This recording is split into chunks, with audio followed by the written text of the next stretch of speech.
ఆంధ్రప్రదేశ్ రాష్ట్ర పర్యాటక శాఖ మంత్రిగా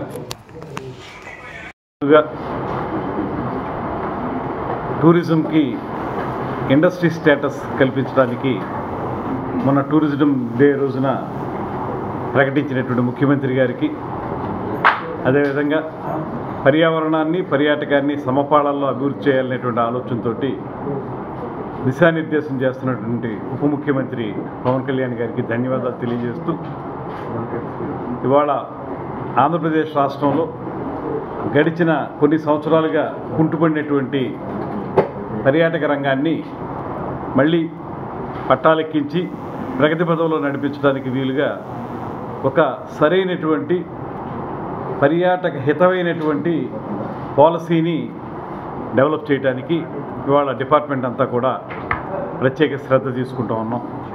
ముఖ్యమంత్రి గారి ఆదేశాల మేరకు ముఖ్యంగా 2025 మార్చి తోటి గడిచిన 5 సంవత్సరాలుగా ఉన్నటువంటి టూరిజం పాలసీ అయిపోతుంది. ఇక రాబోయే 2025 నుంచి 2030 వరకు ఉండవలసినటువంటి టూరిజం పాలసీని అందరూ స్టేక్ హోల్డర్స్కి అనుగుణంగా ఉండే విధంగా, అదే సమయంలో పర్యాటకులను ఆకర్షించే విధంగా, పర్యాటక రంగాన్ని అభివృద్ధి పరిచే విధంగా పాలసీని తయారు చేయడానికి కృషి చేస్తూ ఉన్నాం. రాబోయే నెల రోజుల కాలంలో ఆ పాలసీ తయారవుతుంది. తిరిగి మళ్ళీ 25 ఏప్రిల్ నుంచి ఆ పాలసీ అమల్లోకి రావడం జరుగుతుంది. ఇదే సందర్భంలో కేంద్ర ప్రభుత్వంలో ఉన్నటువంటి పర్యాటక శాఖ మంత్రి గజేంద్ర సింగ్ షెకావత్ గారు కూడా ఆంధ్రప్రదేశ్ రాష్ట్రానికి ప్రత్యేకమైనటువంటి సహకారం అందించడానికి వారు ముందుకొచ్చారు. మొన్న సెప్టెంబర్ 9వ తారీఖున బెంగళూరులో దక్షిణాది రాష్ట్రాల టూరిజం మినిస్టర్ల యొక్క సమావేశం జరిగింది. నిజానికి అది వైజాగ్లో జరగాల్సి ఉన్నప్పుడు అన్ని ఏర్పాట్లు చేసుకున్న తర్వాత మనకి కృష్ణానదికి వచ్చినటువంటి వరదలు, అదేవిధంగా భారీ వర్షాల వల్ల యంత్రాంగం అంతా కూడా అందులో నిమగ్నమై ఉండటం వల్ల బెంగళూరుకు మార్చారు. బెంగళూరులో జరిగినటువంటి దక్షిణాది రాష్ట్రాల పర్యాటక మంత్రుల సదస్సులో కేంద్ర ప్రభుత్వం నుంచి కూడా సంపూర్ణమైనటువంటి సహకారం ఇస్తామనేటువంటి మాట చెప్పారు.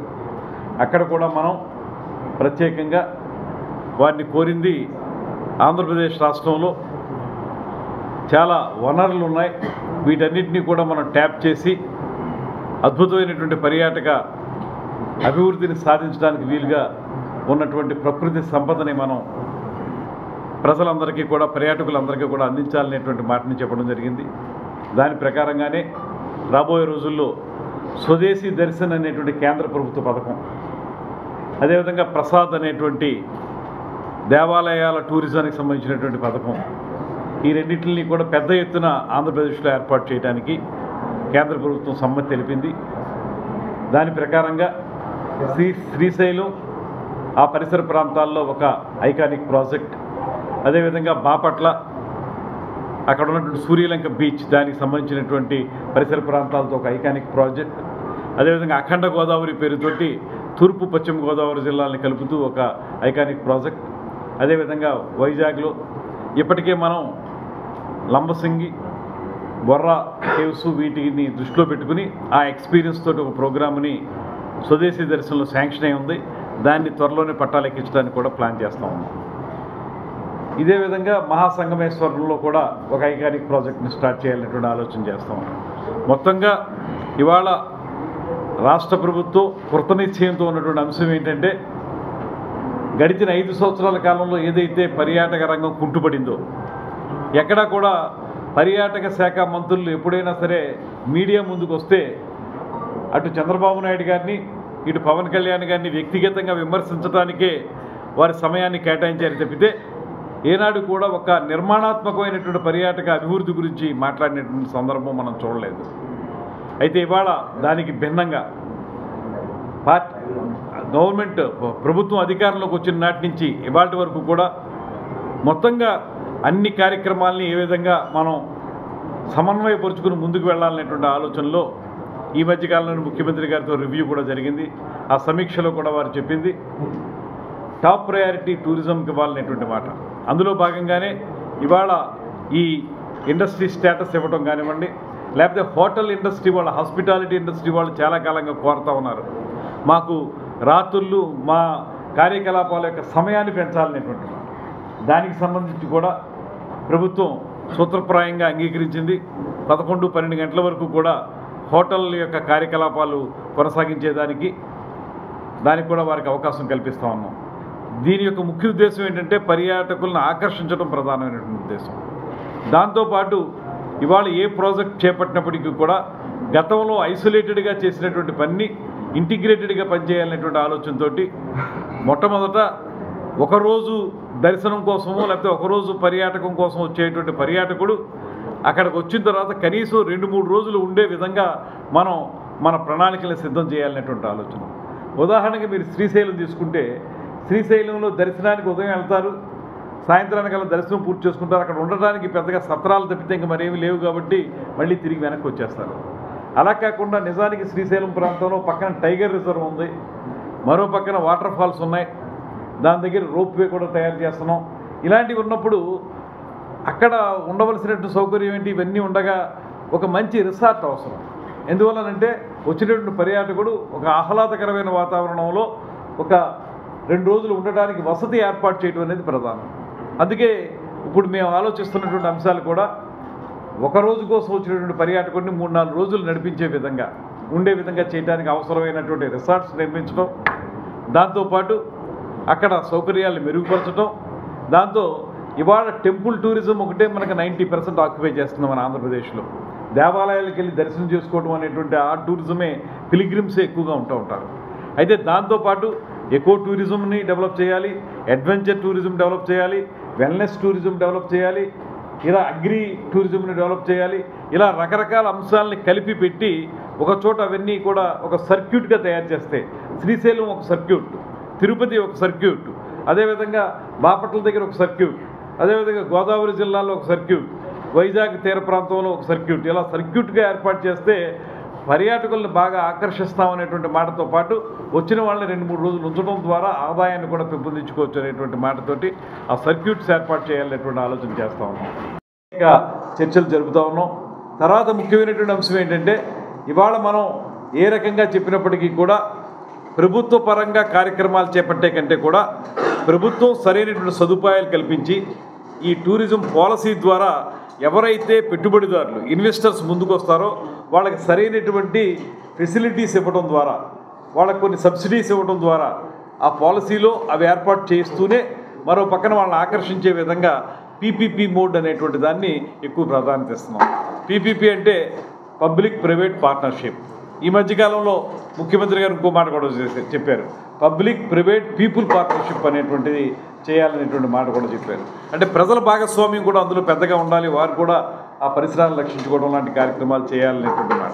సో ఈ పీపీపీ మోడ్లో కార్యక్రమాలు నిర్వహించాలని ఇప్పటికే ఒబరాయ్ వాళ్ళు కూడా మీకు వైజాగ్లో మీ అందరికీ తెలిసిందే భోగాపురం దగ్గర ఉన్నటువంటి అన్నవరం అనేటువంటి ప్రాంతంలో 5 స్టార్ హోటల్ నిర్మించడానికి వారు ముందుకు వచ్చారు. అదేవిధంగా తిరుపతిలో నిర్మించడానికి ముందుకు వచ్చారు. అదేవిధంగా రాజమండ్రిలో కూడా ఈ మధ్య పిచ్చుకల్లంక అనేటువంటి ప్రాంతంలో పరిశీలించి వెళ్ళారు, అక్కడ కూడా వచ్చే అవకాశం ఉంది. రమారంభ ఒక 5 స్టార్ హోటల్స్ మన ఆంధ్రప్రదేశ్లో ఒబరాయ్ వాళ్ళు నిర్మించడానికి ముందుకు వస్తూ ఉన్నారు. అమరావతిలో కూడా ఒక పెద్ద నిర్మాణం చేయడానికి కూడా 2-3 తాజ్ హోటల్ కానీ అదేవిధంగా ఇప్పుడు మనకి ఈ ఒబరాయ్ వాళ్ళు కానీ ముందుకు వస్తూ ఉన్నారు. దాంతోపాటు కేంద్ర ప్రభుత్వం కూడా ఒక 500 crores తోటి ఒక మెగా ప్రాజెక్ట్ని ఆంధ్రప్రదేశ్కి ఇవ్వడానికి ముందుకు వస్తూ ఉంది.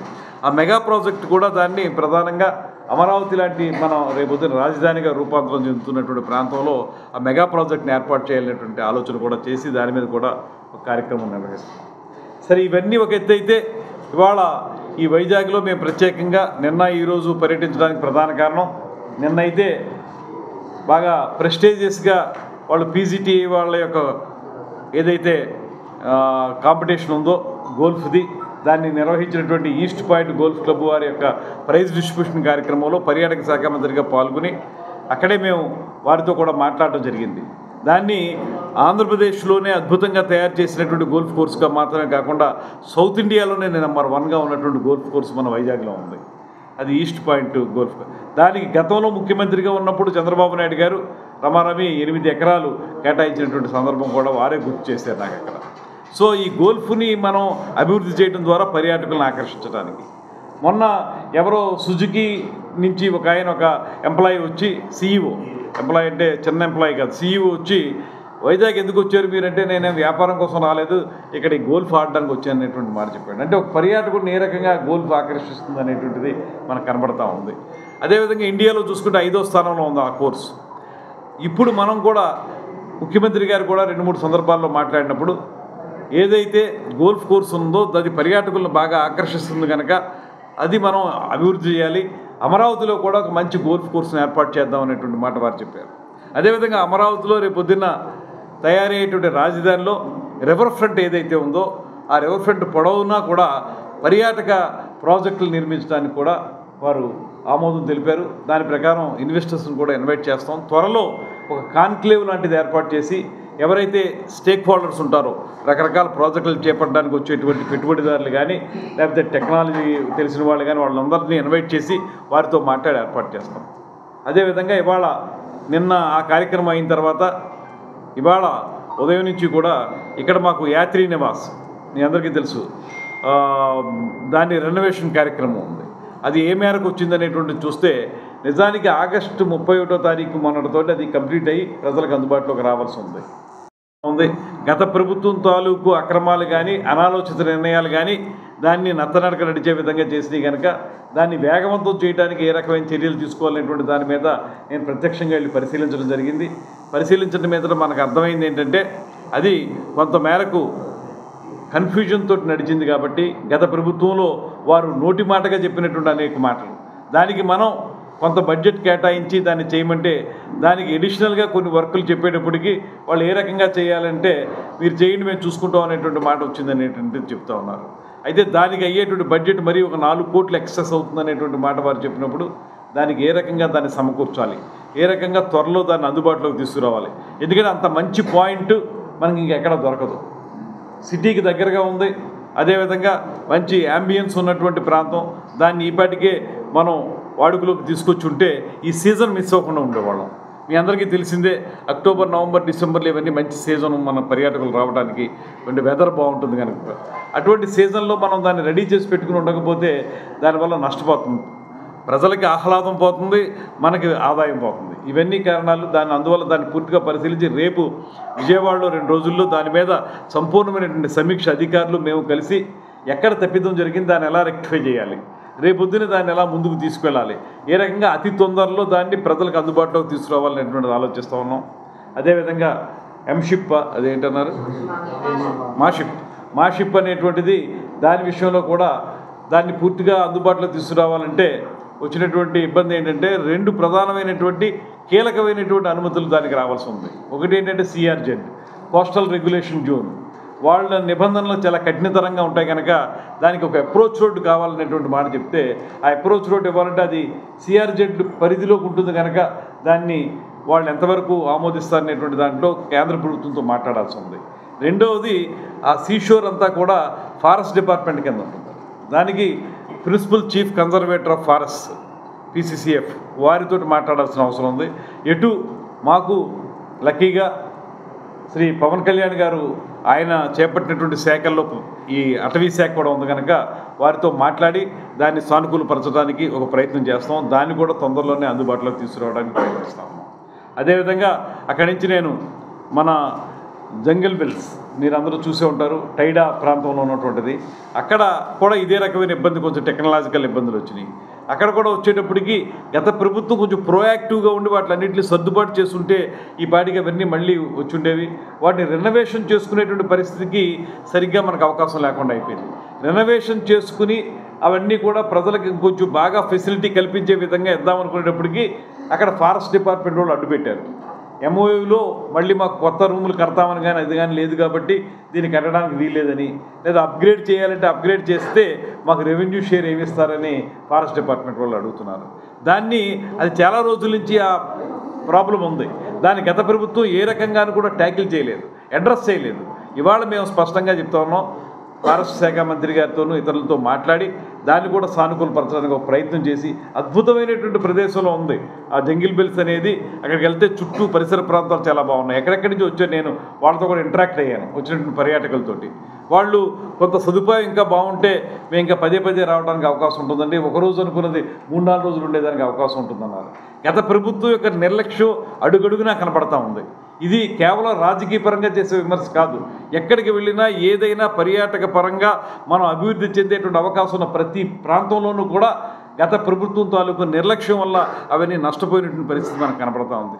దాన్ని కూడా మేము త్వరలోనే సరిదిద్ది దాన్ని ఫారెస్ట్ డిపార్ట్మెంట్ వారితో అండర్స్టాండింగ్ వచ్చి వారికి ఏమైనా ఇబ్బంది ఉంటే తొలగించి, ఒకవేళ ఏదన్నా వాళ్ళకి మాకు సమన్వయం చేసుకుని వెళ్ళాల్సి ఉంటే అలా కూడా చేసుకుని దాన్ని కూడా తయారు చేయాలని, అదేవిధంగా అక్కడి నుంచి అనంతగిరిలో ఉన్నటువంటి మా టూరిజం డిపార్ట్మెంట్ వారే తయారు చేస్తున్నటువంటి నడుపుతున్నటువంటి మాకు అక్కడ రిసార్ట్స్ ఉన్నాయి. అవి మాత్రం చాలా అద్భుతంగా ఉన్నాయి.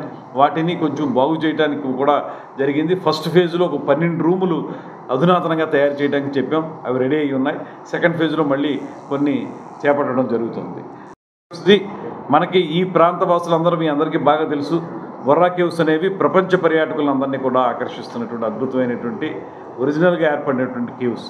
వాటిని అభివృద్ధి చేయడానికి ఇందాక నేను చెప్పిన స్వదేశీ దర్శన్ అనేటువంటి స్కీమ్ ఏదైతే ఉందో సెంట్రల్ గవర్నమెంట్లో, వాళ్ళు మొదటి ఫేజ్లో కొన్ని ఇచ్చారు. ఇప్పుడు రెండో ఫేజ్లో, అంటే దీన్ని స్వదేశీ దర్శన్ 2.0 అంటారు.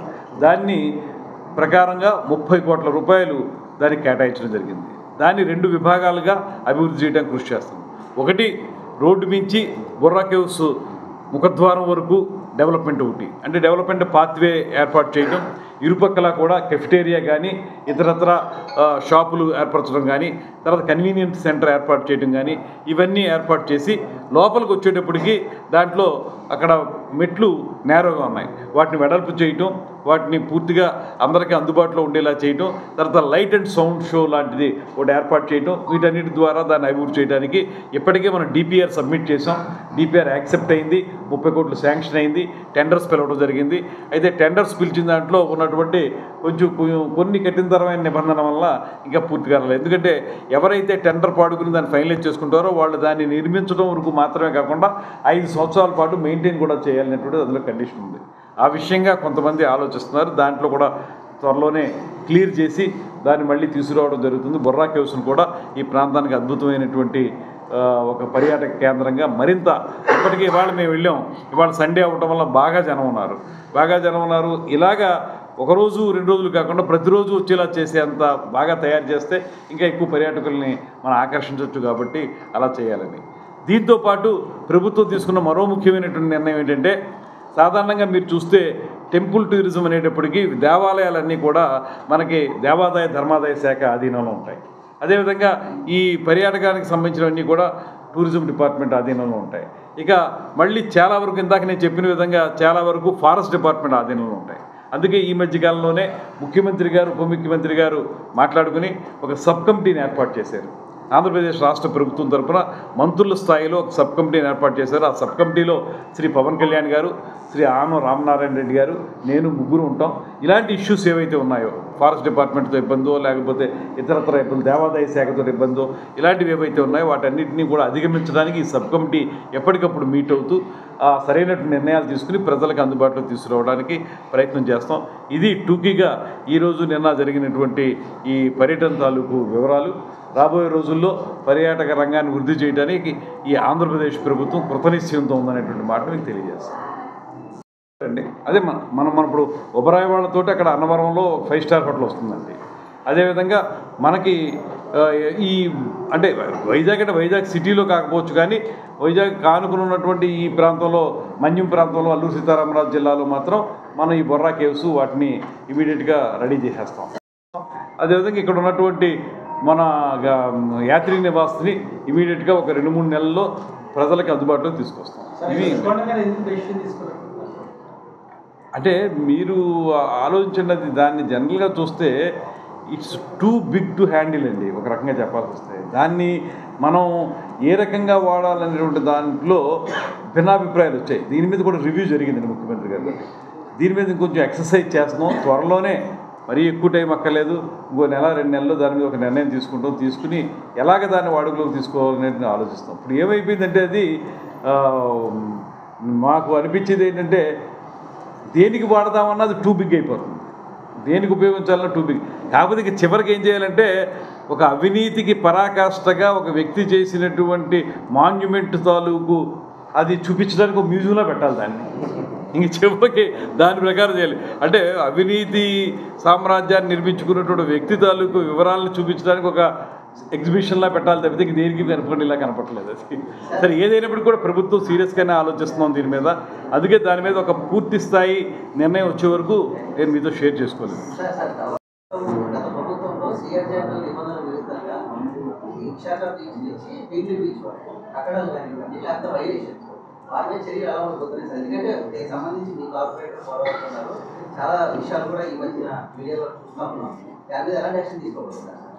ఇప్పుడు సిఆర్జెడ్ వైలేషన్ చేస్తే ఖచ్చితంగా అది సెంట్రల్ గవర్నమెంట్ పరిధిలో కూడా ఉంటుంది, రాష్ట్ర ప్రభుత్వ పరిధిలో కూడా ఉంటుంది. వీటి మీద వైలేషన్ని మాత్రం ఎటువంటి పరిస్థితుల్లో యాక్సెప్ట్ చేయండి. మనం అక్కడ సొంత ప్రయోజనాల కోసం లేకపోతే ఎవరైనా వాళ్ళ అవసరాల కోసం పెట్టినటువంటి ఏ కార్యక్రమాన్ని అయినా సరే, ముఖ్యంగా సిఆర్జెడ్లో చెప్పిన మాట కూడా ఏంటంటే ఆ 500 మీటర్స్ జోన్ కానీ సిఆర్జెడ్ 1, 2, 3లో కానీ there should not be any economic activity అని స్పష్టంగా చెప్పారు. అంటే ఎకనమిక్ యాక్టివిటీ సొంత ప్రయోజనాల కోసం చేసినప్పుడు ఖచ్చితంగా దాని మీద యాక్షన్ తీసుకుంటాం. అది ఎటువంటి పరిస్థితుల్లో దాన్ని ఉంచాం, దాన్ని ఏ రకంగా చట్టపరంగా చేయాలో చేస్తాం.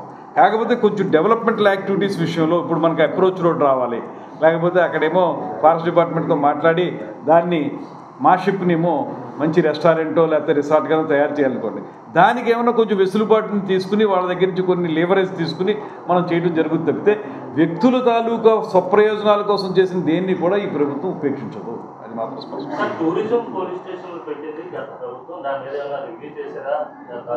ఏముందండి టూరిజం పోలీస్ స్టేషన్ కాదు, టూరిజం పోలీస్ స్టేషన్ అనేది పేరుకు పెట్టారు, దిశ పోలీస్ స్టేషన్ పేరుకు పెట్టారు. ఏమి సాధించారు చెప్పండి? ఎక్కడన్నా ఏదైనా జరిగిందా? మనకి దిశ పోలీస్ స్టేషన్ ఉదాహరణ చెప్పండి. అది చాలా చోట్ల దిశ పోలీస్ స్టేషన్, దిశకు ఒక డిఎస్పీ, దిశకు ఒక సిఐ అలా పెడతారు.